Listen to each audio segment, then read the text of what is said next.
It is 1 o'clock here in the Mountain Time Zone. Welcome back to our Colorado State University International Symposium. Thank you for joining us both in this room here and also online. My name is Chad Hoseth. I'm with the Office of International Programs, and so excited to introduce our upcoming speakers for our next session, which is entitled Cultural Compass, Guiding International Graduate Students to Success. And joining us for this conversation, we have three individuals. First will be Christy Eiler. Christy is the Associate Director of International Student and Scholar Services in the Office of International Programs. Katya Stewart-Sweeney is a graduate and international student advisor in the Department of Electrical and Computer Engineering. And finally, Shelby Sack is a program manager with Impact MBA in CSU's College of Business. A couple of quick housekeeping notes before we turn it over to our panelists. First, we do have, and we really value, a survey and the feedback that is provided to us. For those in the room, we have a QR code. Please jump onto this and let us, we welcome your feedback for this session. Online, there's going to be kind of an online link that also directs you to the feedback form as well. We will have some time for Q&A at the end. If you're online, I encourage you to type out some questions in the Q&A box. And we have folks who are monitoring that list, and we'll try to get those questions as part of the conversation as well. With that, I think I've said everything I'm supposed to, so I will turn it over to Christy. Thank you. Thanks, everyone. It's good to see real faces in the crowd today. So we're going to talk today about some things that we've heard from our international students that are really working to help them through the graduate degree programs at CSU. I'll just give a quick outline of our talk. I'm going to first start by telling you a little bit about the International Student Task Force, which is kind of what led to us gathering some of this information. I'll talk about some of the data that we looked at, key takeaways from that data, and then we'll have Katya from ECE talk about some of the great initiatives that they have going on in that department for international students, and then we'll have Shelby from Impact MBA do the same within that department. So the International Student Task Force was an initiative that was launched. We were given the charge from Blanche Hughes, Vice President for Student Affairs, and Kathleen Fairfax, Vice Provost for International Affairs. It's co-chaired by myself and Jody Donovan, the Associate Vice President for Student Affairs. And we have members from student serving offices all across campus, and including the graduate school. Was very important for them to be involved as well. But it's a pretty large group, so we've got a lot of representation for what's going on campus. We launched this, we tried to launch it sooner, but then COVID happened and we didn't really get this underway until 2022. So we've been going for a few years here. And our mission was to take a holistic look at how CSU is serving international students. What are we already providing? What are our strengths? What do international students identify as needs? And where are the gaps, of course? And how do we work toward resolving those gaps? I want to say, first and foremost, we're not focusing on gaps today. We're focusing on what's going right. And there is a lot that the task force is doing in response to some of those identified gaps. And that's a whole nother presentation because there's some really cool stuff happening. Maybe next year at the International we'll talk part two. So first, I'll tell you a little bit about the data collection, which is kind of how we started out with the International Student Task Force. So first, we kind of went through all the different members and had those members talk about the kinds of support that they're already offering for international students. So kind of taking stock of what are we all doing, how are we all working together to support international students. And then our international programs was already planning to launch the International Student Barometer Survey, something that we did a few years back, and we decided to do that again. That is a survey that went out to 146 universities in 17 countries. Only 6 of those were US institutions, but we did have some comparable data with fellow institutions here in the United States. We had a pretty good response rate with that survey. 368 responses out of 1449 students, so that was 25%. And then 275 of those were international graduate students. So we did get some pretty good data from that group. And overall, I feel like CSU was pretty positively reviewed by international students. So that's the good news. But that doesn't mean we're doing everything we can. There's always more we can do. And then the graduate school also did their own survey of all graduate students. And so we looked at their data as well. And they did have the ability to pull out international student responses. They had 1163 responses overall, with 26% of those being international students, so around 302 international graduate students. Those were across nationalities, across departments. So really some pretty good data that we were able to dig into as we moved forward with the task force. And out of that data, we decided the next step was to, well, first we sort of divided,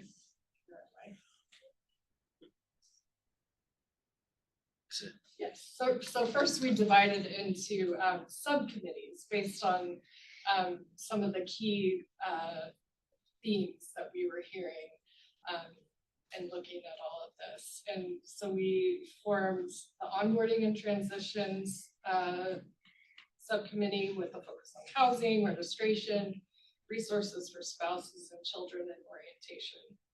Then there was another focus group on trainings for faculty and staff, and those we've actually started working on those, and some of those have already been happening this semester. Hopefully you've been able to attend some of those.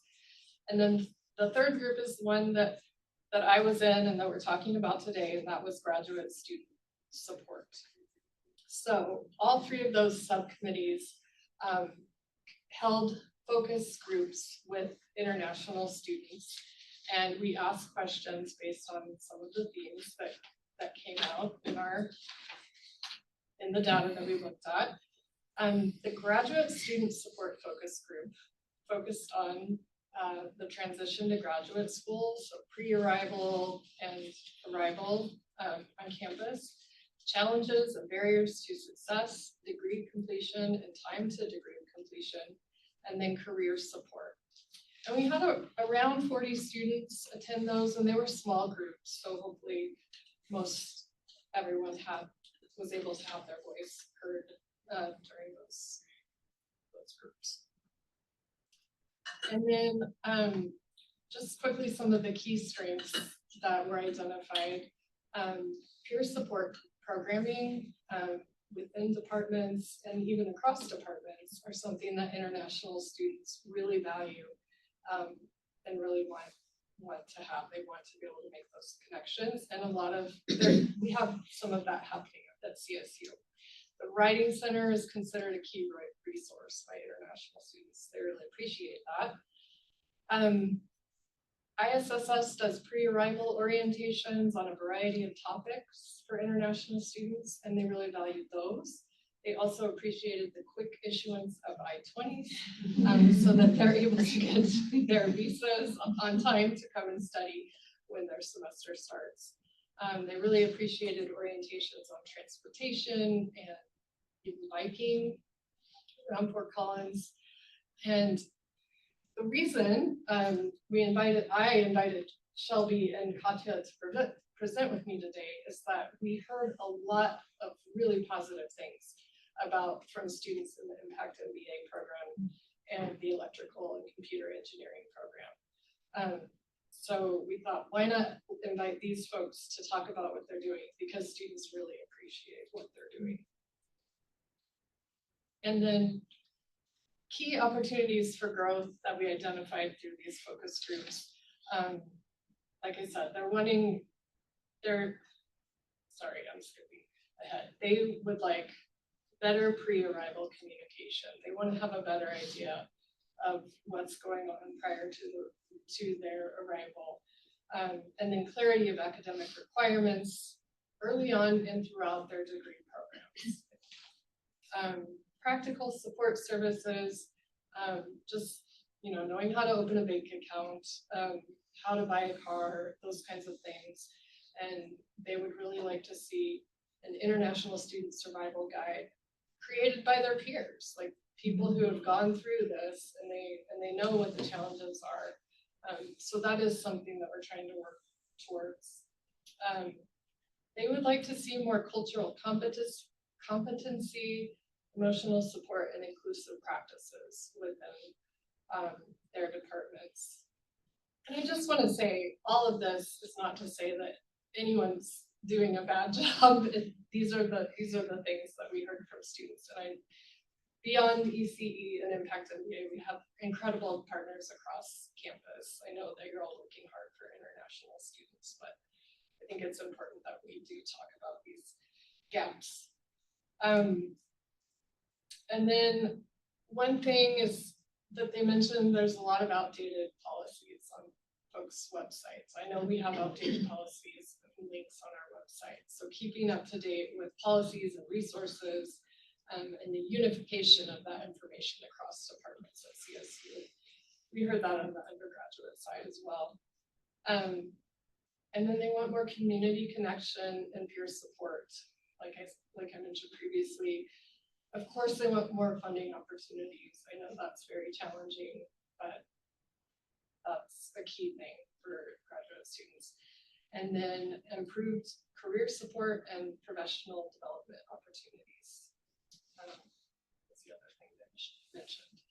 And with that, I will let Katya talk about some of the ways that they're providing those resources within ECE. Great, thank you, Christy. And I just want to say I'm so happy to see you all here today. It's great to see people in person and the audience on Zoom. We're really glad you're here, and a special welcome for any students who might be here. My name is Katya Stewart-Sweeney, and I'm the graduate advisor for electrical and computer engineering. And I'm just going to share a little bit about what we have done to support electrical and computer engineering graduate students through the cycle of their program. So basically, I joined the department in 2015, so almost 10 years ago. And the challenge that the ECE department was facing at that time was a happy challenge. It was a big surge in growth of international students.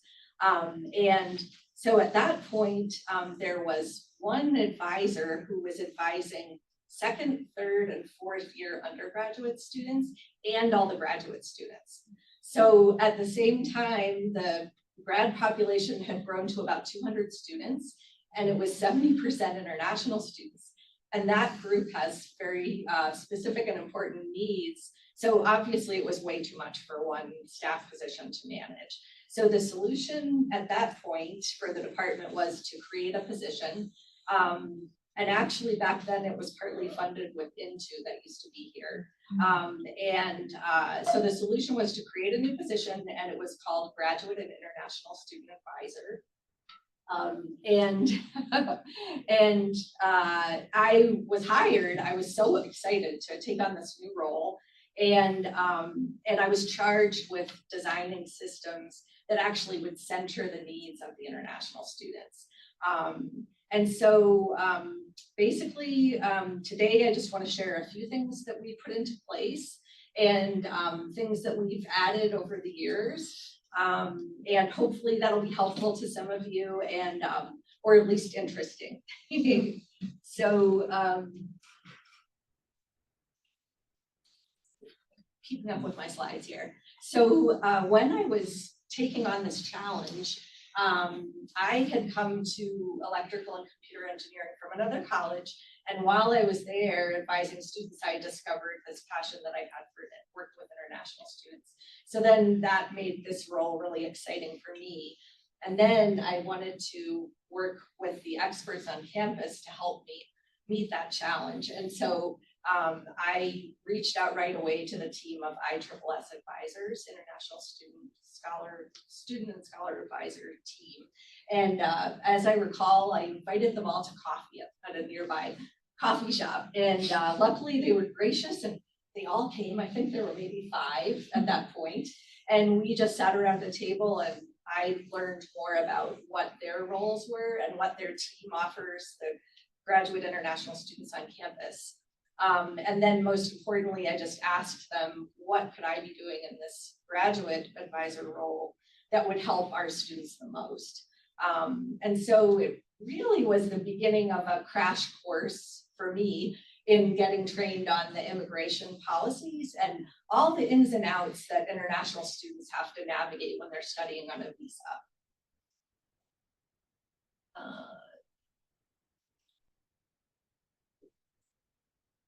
So when we start working with our students, basically they're applying to a graduate program and they get admitted.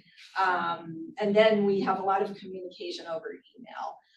And luckily our department has offered more staff to help with that than just me.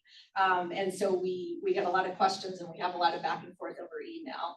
And then once a student's admitted, we do give them the option that they could meet with me for 30 minutes over Zoom from their home country. And you know, they have a lot of questions that are important for them to answer. And I think it really helps to have that contact with their department before they come. And then they want to reach out to other students, and just echoing some of what Christy just said. So there are a couple ways our students can do that. We have a graduate student association, and so they can reach out via email to that graduate student association. And then also International Programs has some wonderful clubs organized by country, and so we point them to that. Right now, our biggest group internationally is from India, and so the Indian Student Association, ISA, has been really wonderful for those students.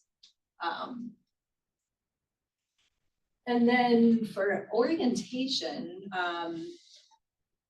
hold on one second here. Okay, so we changed some things with our departmental orientation. The biggest change that has been really exciting is we added an international student panel.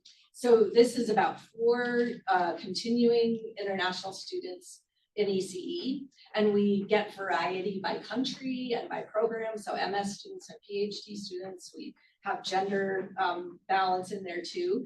And then I invited one of the ISSS advisors to moderate the panel. And so every fall we do that. And we've been doing this for several years and it's been really, really helpful. And so usually we give them like 4 or 5 questions ahead of time.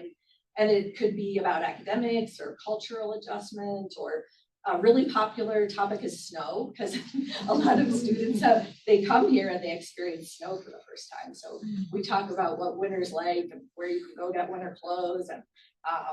And then even though that's, it's an hour international student panel, mostly beneficial to the international students, right?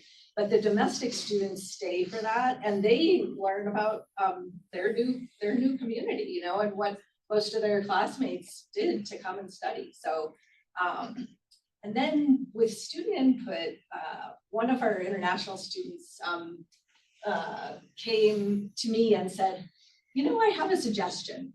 When we have our international student orientation that all the international students go to, the president of the university welcomes us.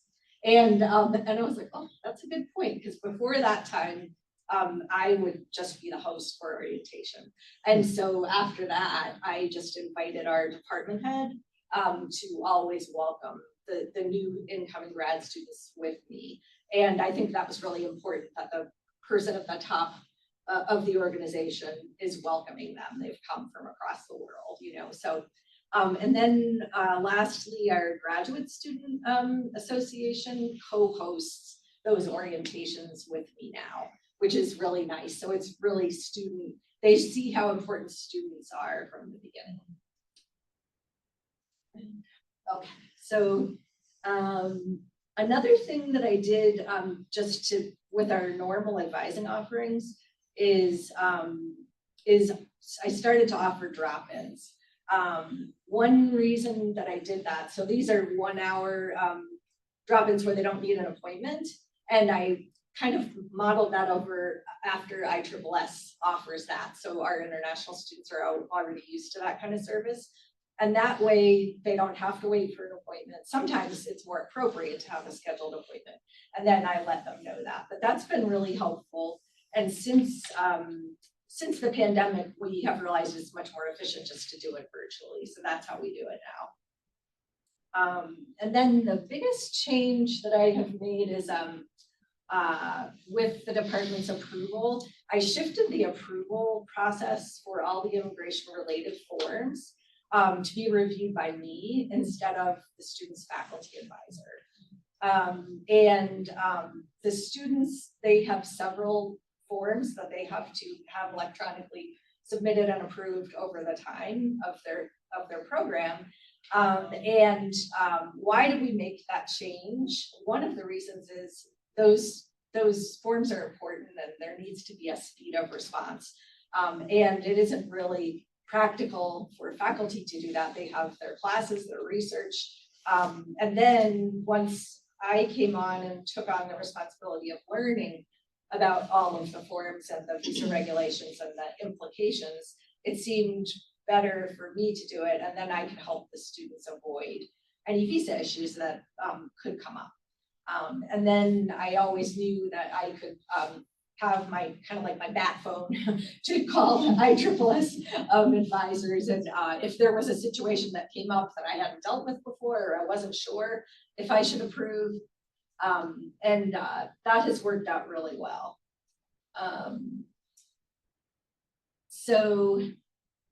The next thing I want to talk about is CPT. So curricular practical training is a great opportunity for our students. In general, international students on a visa, they can only work on campus. But the exception is if they've been here a year, 2 semesters typically, they could do an internship that's connected with their academic discipline.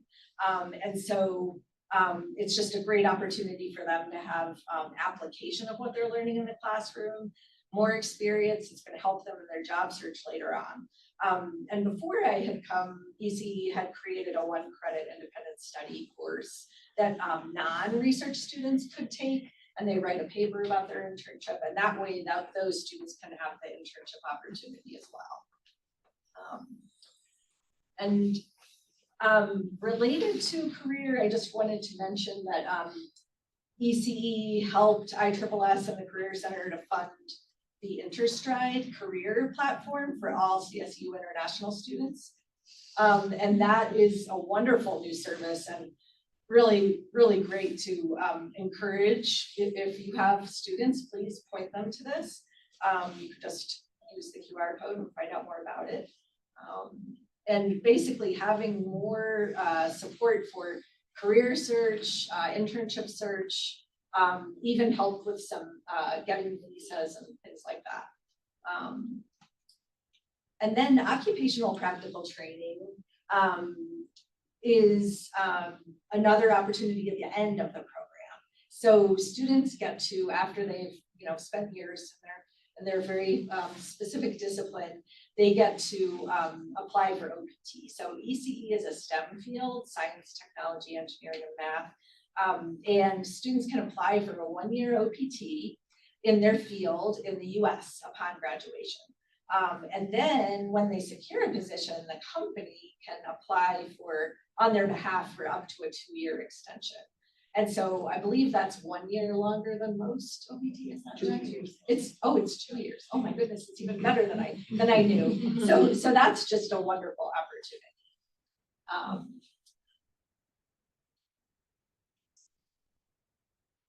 And then I wanted to talk about a real point of pride. I partnered with students in our department to create a grad student association. And basically I just asked for a few students who'd like to be founding officers to volunteer to form this student organization. And they rose to the challenge, they wrote the Constitution, they did all the legwork to become a registered student organization. And that has just been a huge game changer for us. And they really act as a social, they create social and professional events for the students. So it's building student community. This photo is at Avogadro's nearby, restaurant nearby, and we had a buffet and music, and a lot of students came, and also it's a great opportunity for them to connect with faculty. So quite a few faculty come to these events too. So that has just been great. And then this is another event that they host, which is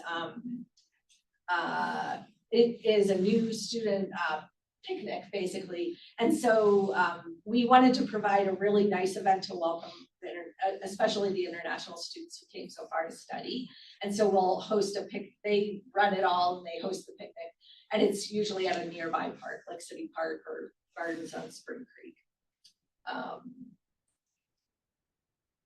And then I wanted to talk a little bit about another student input that we got was, sorry, I'm trying to follow my slides here. So one of our international students came and talked to me and said, Katya, where we went to school in our home country, it's structured so much differently than here in the US. There really isn't someone like you in your role. And so we don't really know who to talk to about some of the different things. So it's really important that you tell the students at orientation that meetings with you are confidential. So with very few exceptions, they are. And so basically the way I see it, like coming to study in a new nation across the globe, it's a really bold endeavor. And it has a lot of navigation that you have to do. So I let them know, I've mentioned it at every orientation, and I mention it a lot of ways with the students that I'm here to support them. And if they have questions about academic or non-academic things, that they could just come and meet with me. So yeah, please. One thing that I remember hearing from a lot of students during the focus groups is that they didn't feel like the challenges that they were facing were being normalized, that it was something that was their problem. There wasn't a lot of empathy for what international students were going through. So I just want to point out that normalization of those hardships, especially in the first semester, is really important to students. Great, thank you. And we encourage them to utilize so many resources that we're lucky to have on this campus. And so seeking help as a sign of strength was one of the taglines. I think they're still using it from the health center. And so health support, counseling, all sorts of things, just encouraging them that they're paying for those things and use what will help, that's a really good thing to do. And then at the end of their journey, when they have finished this amazing program, so basically in an engineering program like ours, it is super, super hard. It's very hard. They're working so hard. They are bringing their curiosity, their hard work, their resilience, and it's just really great to celebrate with them. So this is one of our students, Divyani, who graduated last year. And of course, we have the university commencement, but this is at the international programs. Beautiful ceremony for graduating students where they receive a stole with the colors of their flag, and they can wear that to commencement. I wanted to just say that there's a lot of teamwork and support that goes into trying to improve our programs for international students. Our department leaders, our department heads are so supportive of international students and know the value that they bring to our community. And one of them even studied abroad robotics in Japan himself. So he brought that personal experience to helping redesign the program. And then on a day-to-day basis, I had to ask for more help with some of the traditional grad coordinator duties. So because of some of these other things that I took on would take our year-round duties. And the student feedback is super important. So we always want to be having a channel to hear the student feedback, what's helping, what do we still need to do. And then last but not least, just an honor and a privilege to collaborate with International Programs ISSS team, all they're doing to help us help international students. So I'll turn it over to Shelby and hear more about your program. Oh yeah. There you go. Thanks for coming, everyone. My name is Shelby, and I work for the College of Business for the Impact MBA. Prior to that, I was an international student advisor, so I come from that background and passion. I was an advisor here at CSU for 3 years, and before that, I was an advisor in Nebraska. So I think some of that has helped inform some of the changes that we've done with the things that we can change for our program to benefit international students. So some context. So we are a small program. The cohort that we have right now, we have 38 students, 16 are international, so it's a pretty big percentage. In the fall is when the students overlap because our program is 3 semesters long. So we have about 80 students that we're working with at any given time. We have a team of 4. 2 of my lovely teammates are right here. And between all of us, we are basically from recruiting students to alumni engagement and basically everything in between. So that's kind of our purview, where I'm not an advisor role. We have an advisor on our team that does a lot of the pre-arrival communication. So the way I structured what I'm going to share with you all is kind of things that I think that are actionable that you can take back and consider doing. Some of them take more time, some of them take less time. So let's start.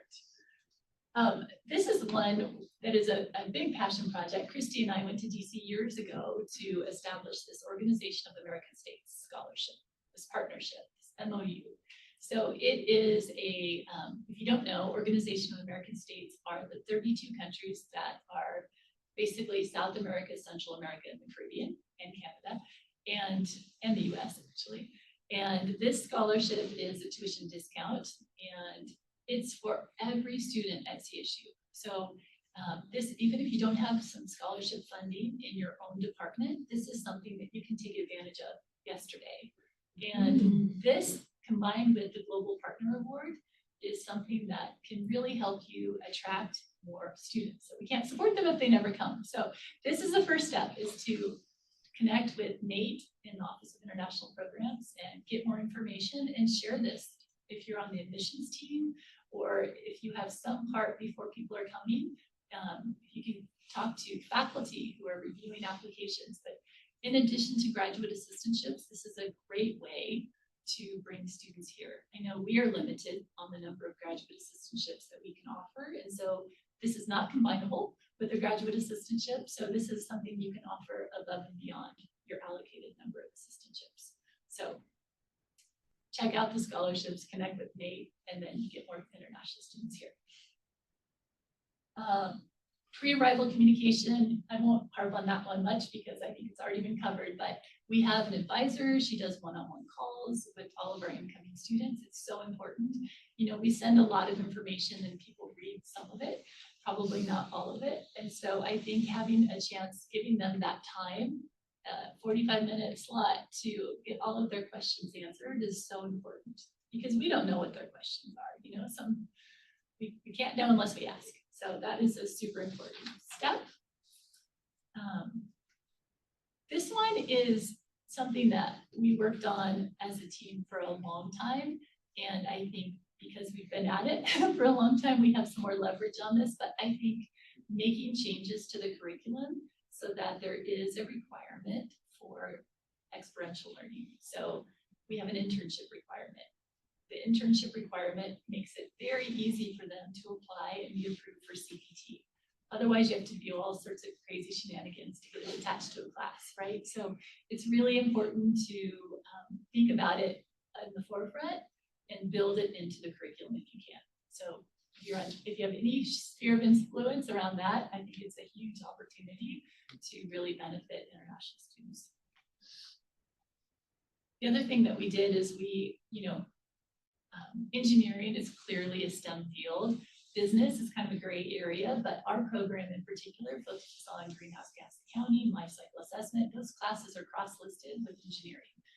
Our focus of our MBA is very much a STEM-focused MBA, and so we were able to go through a lot of paperwork, but we were able to get our program and the SIP codes aligned so that our program is STEM designated, which means that our international students get the additional OPT, optional practical training benefit, and can stay in the US longer. No one wants to hire an international student who's only going to be here a year. So having a 3-year OPT option was a game changer for our program and really helped increase our international student enrollment. Another thing that you can think about doing, and this existed for our program since inception, was a cohort model. It's you're taking your classes together for the most part. The electives are here, there, everywhere, but it's a really good chance for the students to form real solid relationships with the other students in the program.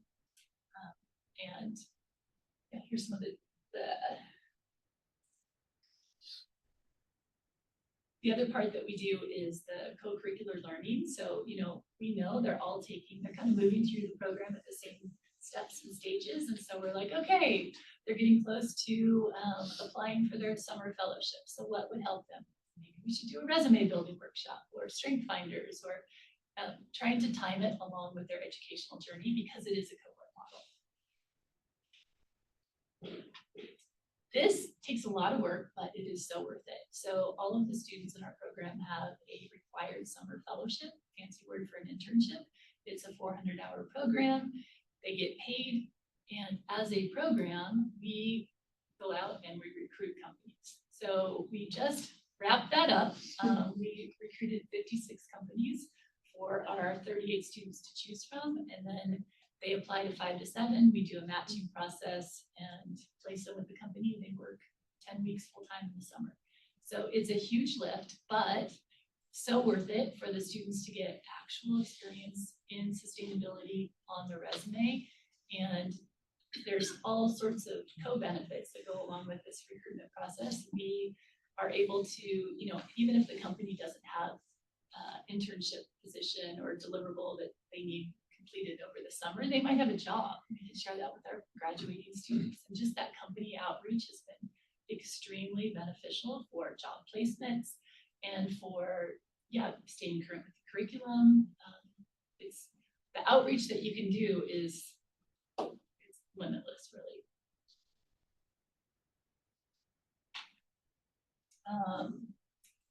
So that ties, I think, now that we've been at it this will be our 5th year of doing the summer fellowships. We have a lot of our alums that are in these kinds of roles. And so when we start to recruit for company fellowship placements for the summer, we start with our alumni. And so the connections with your alumni, even if they can't help you and hire a student for a fellowship, they're like, oh, I want, if any student ever wants to reach out. So keeping those relationships is so important, and the students really value that. And it's really not that hard to do. This is an actionable thing you could do tomorrow, is create a LinkedIn group. And it's a closed group.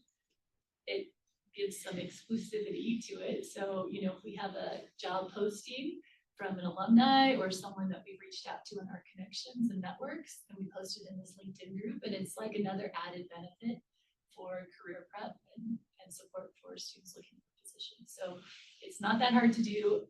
It takes time and effort to build it up and to get other members to post shared things, but we've been at it long enough, and now it's quite a robust group. We have almost 500 alumni now, and the majority of them are in there and pretty active. We put something, you can see all the analytics after you post it on LinkedIn, and you post something, you might have 800 people looking at it. That's a lot of reach. I think we're very fortunate in the College of Business to have our own career management center. I know you all have to share one centralized career management center, but the more things you can do to bring them in, we had them do not only like resume and interview prep, but we also had like strength finders. And there's different types of things to add value, especially for international students. I think I lived in Japan for 6 years, and so I can see how different the hiring process is, you know, like how things are posted even is completely different. So I think for international students, the more you can do to support them in their career search, it's really important. And they become your future alumni. You know, when we were looking out for companies for our students for this summer, I just did a huge blast on my LinkedIn profile, and I had international students from when I used to work in the Office of International Programs scheduling meetings with me. Shelby, I remember, like, what are you doing now? And it was really, really nice. And I think that their level of loyalty and like dedication to CSU, I think goes beyond our typical American student. So I highly encourage you to, anytime you spend with alumni is time well spent.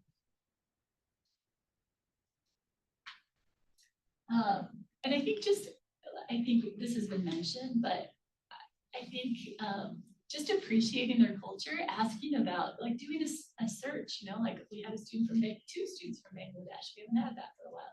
And we looked up and, oh, wow, there was a coup in their country. Ask them about it, you know? I love that my view on current events is informed by the students in our program, not by BBC or Fox News or whatever media source, right? I'm asking the students, like, what is it like in your country? What's it like for your family right now? And not just for catastrophes, but for things that are cool. Like, what do you miss about your home country? What can we do here? Like, there's so many things that it's such an amazing chance to meet people from all over the world, and they're your students and they're happy to share about their life back home. They miss it probably. So we do a picnic in my backyard every year. So we did the 4th annual. It was the best food ever. I tried foods I had never had before. These balls of fried things, 12 different sauces. So amazing. It's really, really fun. And all of the American students came as well, and it was a lot of fun. Professional development. So we made a decision years ago that going to conferences is so important. In business, it's funny, it's kind of different than a lot of academic fields. You know, our faculty are studying what industry is doing. And, you know, like, I don't know, animal science or something. The industry is influenced by what our faculty are doing, but it's opposite. So we really need to get our students out and learning directly from industry professionals. And so we've allocated $1,000 a student so that they can actually attend a conference. We've worked with different big conferences to give preferential registration for volunteer rates, which are sometimes free, maybe $50 as opposed to the $3,000 it usually costs to go to business conferences. So I think anything you can do to increase professional development opportunities, that could be bringing in panels of alums. The alums love to talk. We do that as well. So just think about getting them out and, you know, involved with professionals. I think this is a change that we made a while ago that's been really positive is, you know, we have our events calendar. Sophie puts that together. We put a lot of thought and energy into what we should change each year. And the students really want to know, is it required? Is it recommended? So we color code it in some way, and then they can get this on their calendar. They're busy people, right? Like most international students, it takes them a little longer maybe to do the readings and to do the things. And so they really want to go to these things, but you've got to give them advance notice. We've found that, you know, we put it on their calendar, or we provide this in our weekly newsletters so that this is top of mind and give them reminders. They do want to come to things, but they, you know, they have graduate assistantships, or they have families, they're busy. So give them advance notice. And then create a welcoming environment. So we do weekly coffee hours. It doesn't take that much budget to do. And even if you just had coffee, you get a machine that costs nothing, right? So something to show that you care about them and that they're welcome to stop by. We have a lot of things going on, so we don't really have like office hours. We tried that, it didn't work. So instead, we just have our Calendly link, and it works better. And that way students can, you know, choose, do you want to be in person? Do you want to meet on Teams or whatever? But that helps us manage our time because Otherwise, we would never get anything done in our office. So we have them scheduled for Calendly. This is our amazing team that support our students. And that's all. Oh, and that's one of our students. That's Lisa. This Oh, is and the, Shravya. Yeah. this is the stole ceremony. Oh, So cute. yeah. That's so cool. It is such a wonderful. Oh my goodness, we did that. To the So we minute. have plenty of time for questions. I was worried about going over, so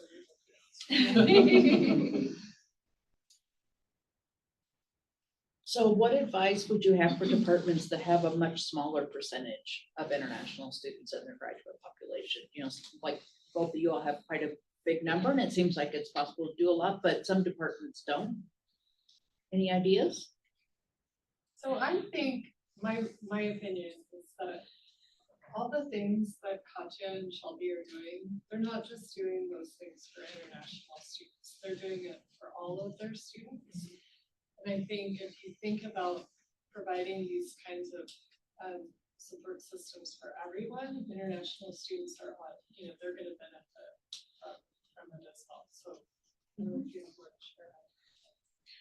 I would probably say, even if you don't have a lot of international students, it could be beneficial to learn more about some of the immigration and visa regulations and things, just so you know what they're navigating and see if there is anything that your department could do to be more helpful in that way.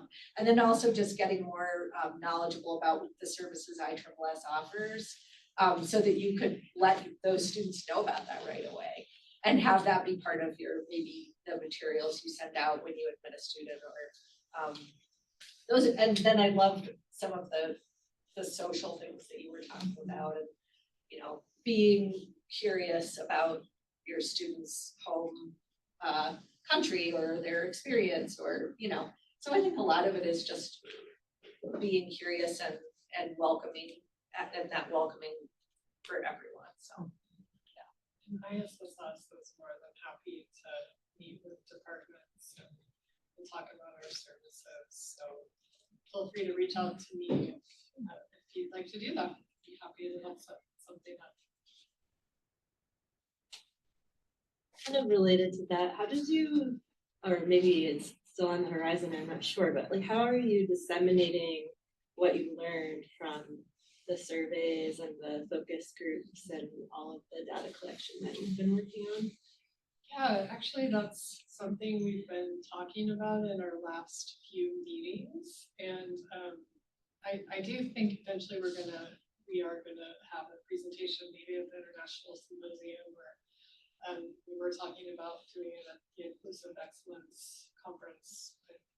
That will be happening next year, but that is something in the works, and we're also thinking about communicating back to our students. Like, these are some of the initiatives that your feedback helped to make happen. And so we are definitely thinking about that. I don't think we have a fully solid plan of that yet, but that is something that we're focusing on within the task force, and important. Thank you for asking.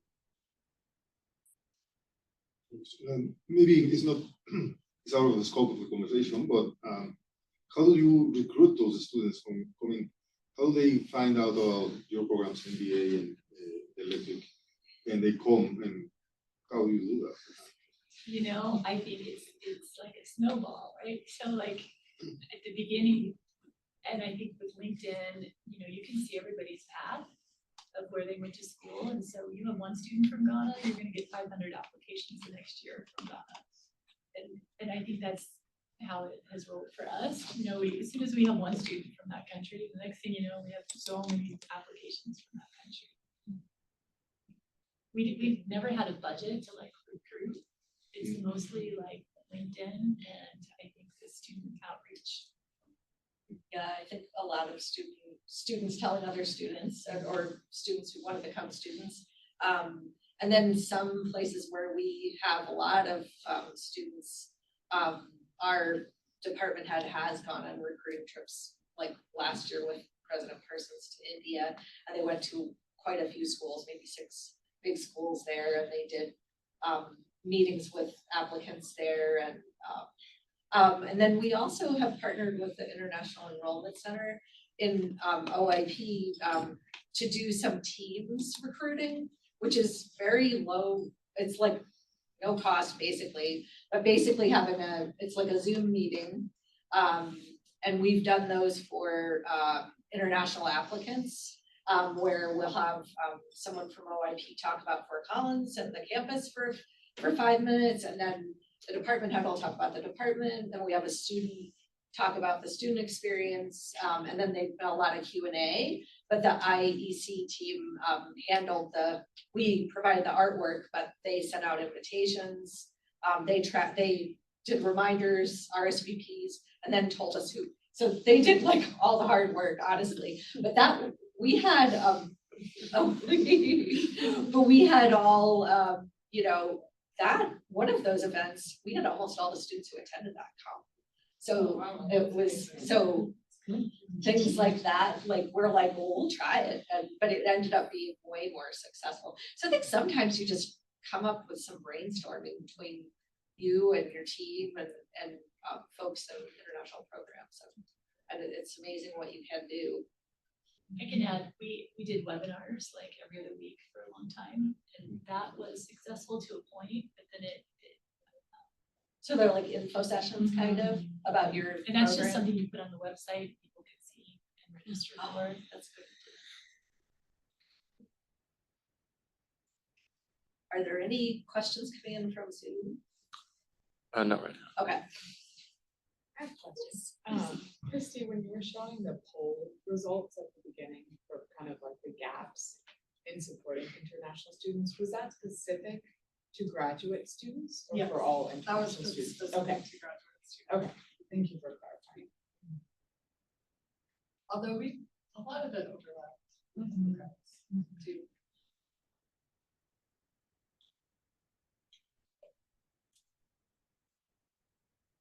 Another thing I want to mention that we've done in our college that's been helpful is I'm in the Walter Scott Junior College of Engineering, and there are 7 or 8 departments. So we have the grad advisors from each department meet every couple of weeks. And so some of us share best practices in different areas that we know a lot about, like systems engineering has a lot of online students. So when the rest of us have questions about online, we ask that advisor. And basically international, a couple of us have a lot of international students. So we also try to just help share the knowledge, and so people don't have to reinvent the wheel.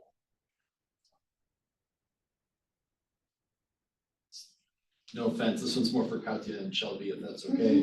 And the question is, we know that there are things changing, and that's creating anxiety for all sorts of Yeah. people, for all sorts of reasons here at CSU. So I'm curious about reflections you've perhaps heard or the anxieties you've heard from international students.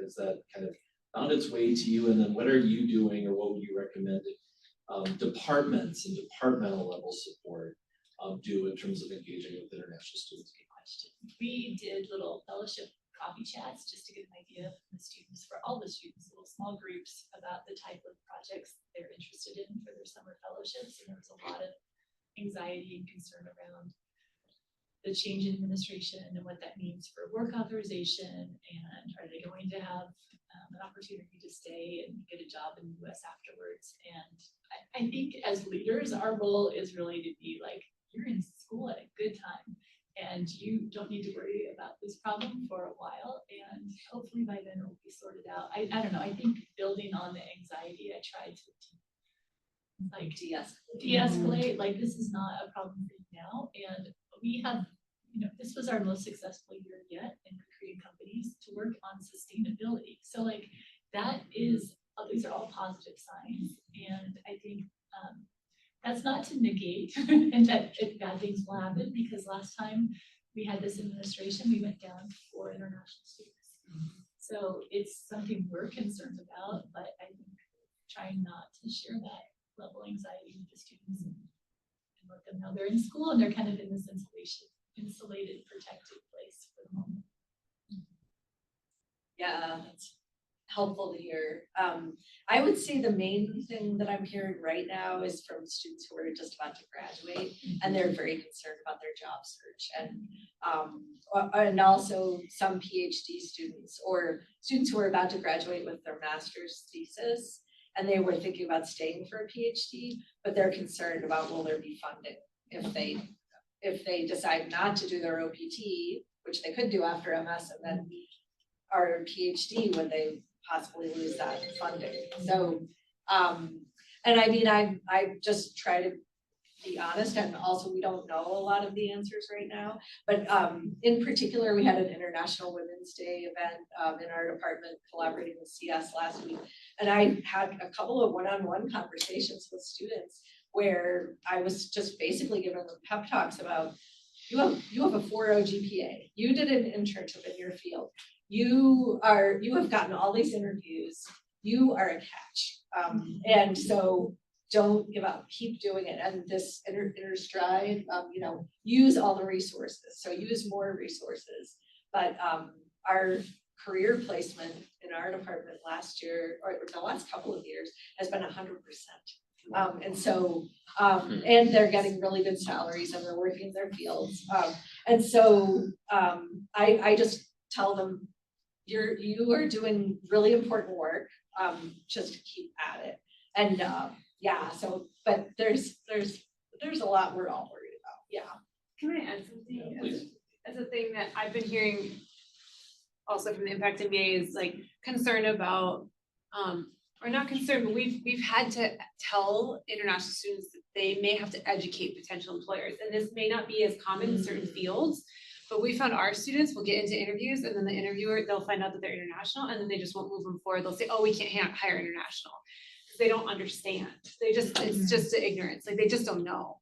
And maybe in certain fields, it's very common to hire international students, but not in all. And not all companies in Colorado deal with a lot of international hiring. So we've had to tell students, international students particularly, they need to advocate for themselves through the hiring process to let them know, I have work authorization for 3 years. Like I can do that, I can stay. I'm in a STEM field. Yeah, like you don't need to sponsor me right now. I don't need sponsorship right now. Like those, they don't know that. So that's one thing that we've definitely had to like encourage students on, and they're concerned about it and I think are getting increasingly removed from hiring processes because of the current administration, I would say.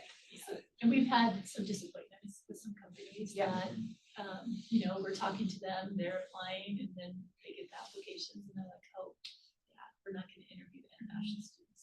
And we're like, why? Do you have a federal Multiple contract companies. that prohibits you from doing so? And they're like, no, we just don't. So it's still a reality. It feels illegal, but Yeah, it does feel illegal.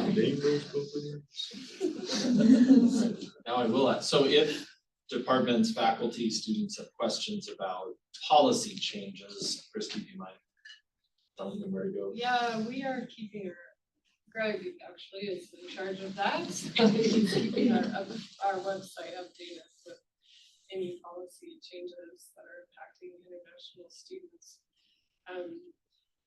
So far, there hasn't been anything too major besides the loss of USAID scholarships for a couple of students. We're not sure what exactly is going on with Fulbright right now, but it seems like they at least have gotten their full March stipend. We're paying close attention to what might be happening with travel bans, but again, nothing has been put in place. Greg is going to be sending an email out to students, maybe asking students to think twice about traveling outside the US over spring break, especially, what is the date that they're talking about? March 20th. March So 20th. that's At So the the- latest. at the latest, yeah, so it could be earlier, so Yeah, that's so next there Thursday. is anticipation that there could be a travel ban that comes out in the middle of spring break. Yeah, but I mean, I am trying to stay hopeful that that actually won't impact students. Because they had to change it the last time, to make it okay for students to still travel. So, anyway, yes, we're watching things closely and what's the page on our website where we're putting all of that? It's on our ISSS website, it's visa updates and immigration regulation updates. And so as soon as something comes out, we will communicate with our international student and scholar population as quickly as possible to get that news in their Yes. email inboxes. But they can go out and see past messages that we've sent out. So far, I think maybe 6 or 7 so far that have gone out to students, just kind of encouraging them, keeping them up to date, that sort of thing. So, I'll add to, the university has a comprehensive website regarding all of the changes that we're seeing under the current administration. There is a link to international student impact. So that's another resource to go to. Just go to the university website and they know how to kind of bring in not just international student impacts, but all the impacts being felt across the university. Is that the provost It's Federal. It's the whole university. Oh, the whole, Yeah, okay. the whole university. Okay. There's a federal policy updates Okay. website with a whole bunch of offices that and activities that you could imagine are perhaps being impacted. So another resource to one-stop shop, right? One website to go to. So with that, I have 3 thank yous here. First, thank you to all of you for attending both in person and online. I appreciate you joining this event and having a spirited conversation. 2, thank you in advance for clicking the QR code or clicking the link online and providing your feedback for this session. And then finally, and most important, please join me in thanking our speakers today.